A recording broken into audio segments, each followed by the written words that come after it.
It is morning here, so there's no news to speak of yet. But there will be. It's clear as crystal that the root of all evil is exactly that, and those in whom it is blooming are the enemy of humanity. The bankers are the problem. The bankers manufacture recessions and depressions to exert a greater control over social and political structures. The bankers create and finance the wars on both sides of the conflicts. The bankers orchestrate famine, poverty, and want. The bankers control the policies that control the media and the education system that is operated to maintain ignorance in the public so that they can be shorn like sheep. The bankers launder the drug money and keep drugs illegal. The bankers are the problem. The international banker is the scum of the earth, and they have to be brought to account. What will accomplish this? There are several possibilities. One of them is a real run on Wall Street, where the public goes into their offices and dispenses frontier justice on their person. The other is some kind of cosmic intrusion of forces that I won't begin to speculate on.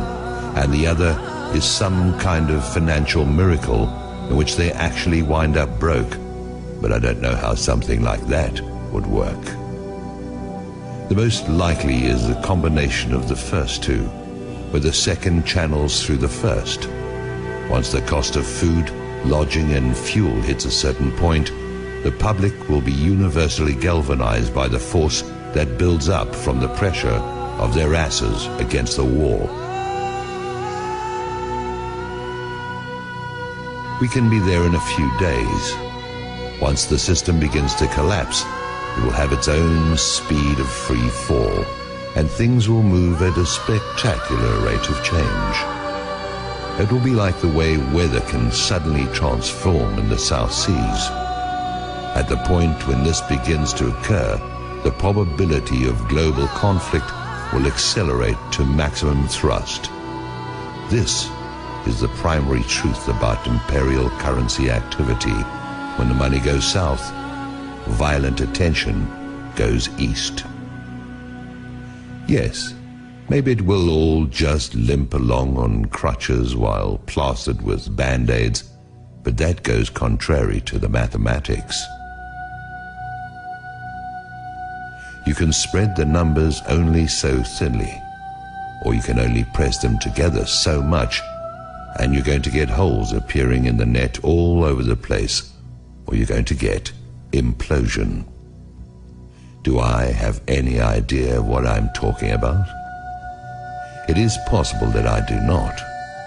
There's an area where allegorical poetry gains a mystical influx of metaphysical certainty that is no different from the theoretical physics, where theory is just another word for things we don't want to accept as inevitable.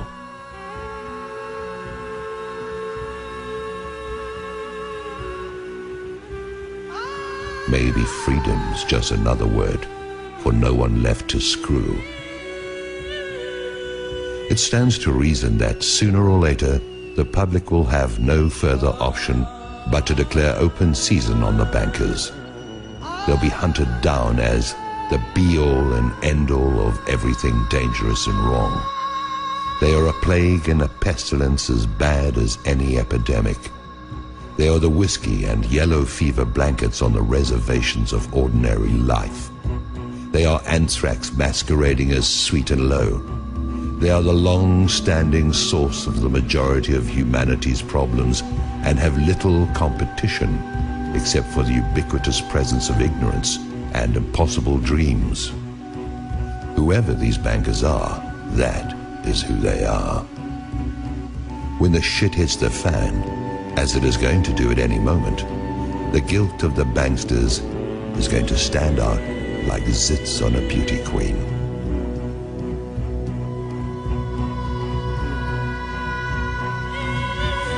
The transformation in the mind of the public is going to be immediate.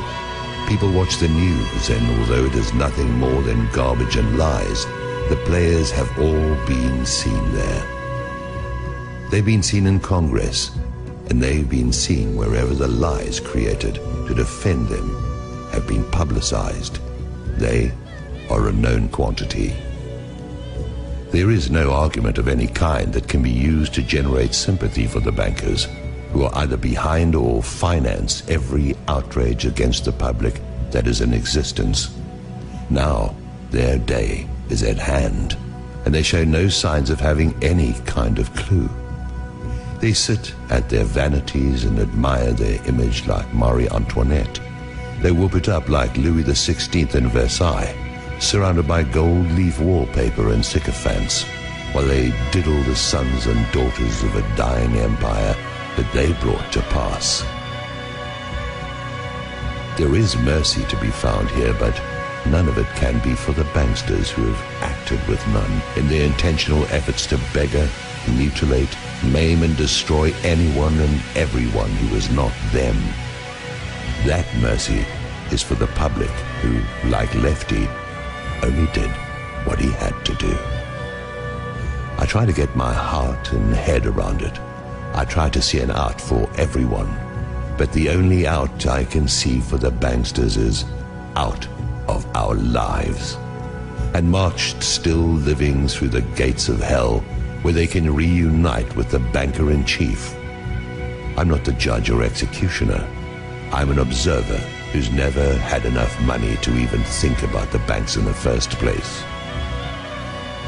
Now the bankers tightly grasp what is going to turn into flaming coals in their hands. Judgment is going to cry out from the earth they walk upon and have plundered at will. That will is now going to be drained away into fear and apprehension. Their fortress walls are going to fall away. Their protectors are going to turn on them. Their holdings are going to dissolve and spill from their fingers like a handful of sand. I wouldn't want to be a bankster today, or on any other day. The existence of a system has kept them safe. This corrupt system has allowed for some kind of life for those preyed upon until now. Now it has turned upon those whose compliance has been forthcoming for so long. Soon that compliance will be gone, and there are not enough police and armies to quell what is going to rise out of the midst. Maybe I'm wrong about this, but like everything else, we'll see.